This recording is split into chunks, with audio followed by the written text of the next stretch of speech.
Sebelum ini tulas sebuah rakaman pihak di BKL mengasari seorang peniaga belon sehingga mendatangkan kecederaan terhadapnya. Terkini, menerusi perkongsian Yusuf Azmi, ketua aktivis semboyan Malaysia di laman TikTok miliknya, Yusuf Azmi ada mengulas berkenaan isu tersebut. Yusuf Azmi inginkan penjelasan daripada pihak di BKL adakah individu yang berpakaian biasa bertindak kasar terhadap peniaga belon atau dikenali sebagai abang belon pada hari kejadian adalah anggota di BKL ataupun mereka diupah untuk melakukan kerja-kerja sebegitu.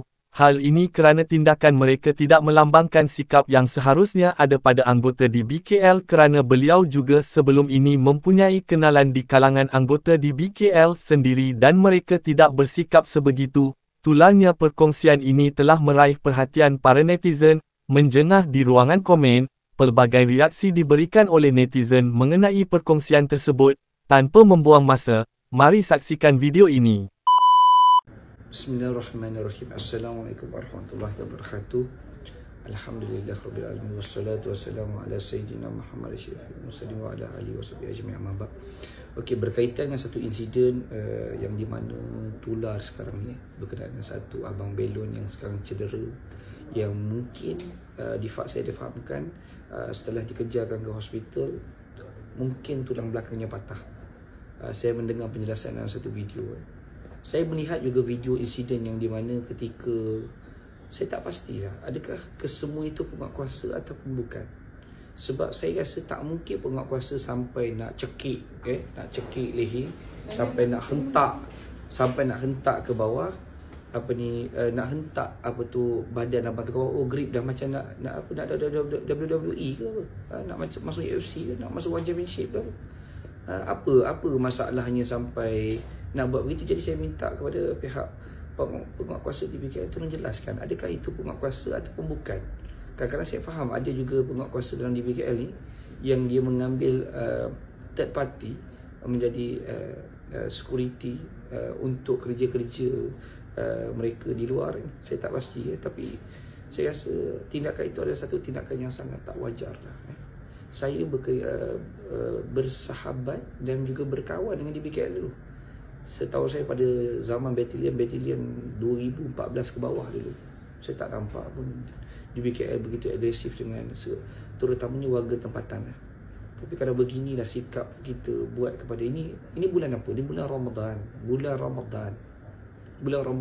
Bulan yang di mana bila kita beramal, kita dilipat kali gandakan pahala kita.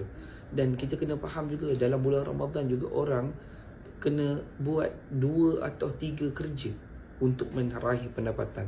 Sebab bulan yang sama, kita tahu dah 2 tahun, bulan yang sama buka sekolah, bulan yang sama hari raya, bulan yang sama semualah, bulan sama nak bayar bonus, bulan yang sama kalau majikan nak kena bayar bonus, nak kena bayar 2 kali ganda dan macam-macam. Kalau bukan majikan pun pekerja biasa pun sekalipun, itulah bulan sama kalau dah kahwin nak kena biaya sekolah, buka sekolah anak, nak balik kampung dan sebagainya. Kita tahu itulah keadaan yang berlaku pada bulan Ramadan. Jadi memanglah bulan Ramadan ini adalah bulan yang mulia, tapi apa yang kita lakukan dalam bulan yang mulia ini kepada mereka-mereka yang nak cari pendapatan kecil? Saya bukan bercakap kepada abang belon, saya kepada semua lah. Kepada semua yang kadang-kadang nak berniaga air balang ke, nak berniaga air botol ke, nak ronda ke, nak road tours ke, apa yang masalah sangat kita untuk memberi ruang kepada mereka pada bulan Ramadan? Kita sedia maklum. Kalau yang berniaga ada permit, yang ada permit penjaja, permit bazar Ramadan tu semua, itu okey, kita letak tepi. Tapi yang kadang-kadang yang nak cari pendapatan lebih, jual belon ni macam abang belon ni, jual air mineral botol, tolak pakai troli kecil-kecil. Jadi apa, kotor ke bandar kita ini kalau kita dicemari dengan mereka ni? Mereka cari pendapatan bagi anak dan isteri makan, bagi ahli keluarga mereka makan. Apalah, bulan Ramadan longgarkanlah. Kalau hari ini warga asing, kita boleh, saya sendiri, saya tak pernah pandang warga asing dia nak cari rezeki, oh dia tak boleh berniaga. Kita faham tu dia cari rezeki. Kita tak nak pun tunding kepada mana-mana warga asing yang berniaga. Kita tak nak. Bagi kita dia pun cari rezeki. Tapi hari ini warga tempatan, warga negara Malaysia yang nak berniaga, apa yang kita nak buat mereka sampai seolah-olah mereka ni dijajah di bumi, di tanah sendiri? Mereka nak berniaga sikit, bang, ni bumi Allah bang. Ni bumi Allah. Memang kita diberikan tanggungjawab untuk menjaga kebersihan, nak menjaga keselamatan, nak menjaga kedaulatan dalam negara kita. Tapi janganlah sampai hari ini orang yang meniaga belon pun kau nak bantai, macam dia buka kilang dadah pula. Dan macam dia tu buka kilang rokok seruduk pula. Dan macam buka kilang arak pula. Kenapa? Sebab dia tak bayar cukai, sebab dia tak bayar permit, sebab dia tak bayar permit penjaja, sebab dia tak bayar permit untuk rondaan, untuk jual air balang, jual belon. Janganlah macam tu. Tolonglah. Saya minta kepada pihak DBKL, panggillah balik abang tu. Mohon maaf kepada dia, berikan ganti rugi pada dia, bagilah dia berhari raya. Janganlah buat macam ni. Tolong saya janganlah buat sampai kita hilang sabar, sampai nak tunjukkan semua warga asing yang berniaga dalam negara kita. Jangan sampai kita pergi gegar kat semua yang ada kat Pasar Borong Kuala Lumpur tu. Jangan sampai kita pergi gegar kat Pasar Borong Coket, pergi gegar kat Pasar Borong Selangor, pergi tunjuk satu Malaysia ni, mana warga asing berniaga. Pergi tengok kat mana ni. Hari tu kita digempurkan dengan pakcik petai kat Polisen. Hari ni abang belon. Lepas tu saya dengar lagi ada satu abang mineral water. Semua tak faham tak? Bulan Ramadan ni diorang ni bersusah payah sebab nak membesarkan anak.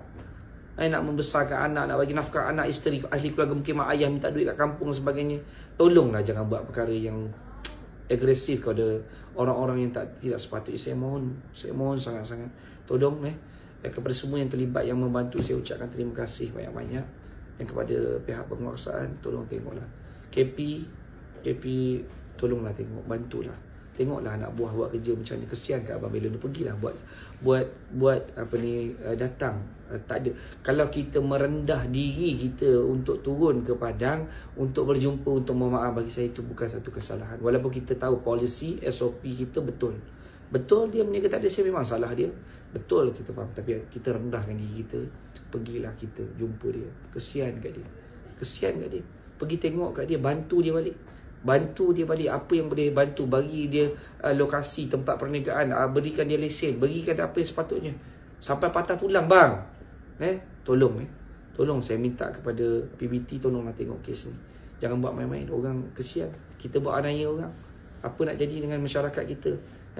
Kita di bawah bumi berdaulat. Tolong. Jangan kita lupa. Semua orang nak bergaya. Tapi janganlah sampai ada orang yang terkesan dengan apa yang kita buat. Ini bukan main-main. Saya minta kepada semua, siapa yang ada maklumat abang belon ni, tolong berikan kepada saya. Itu saja. Assalamualaikum warahmatullahi wabarakatuh.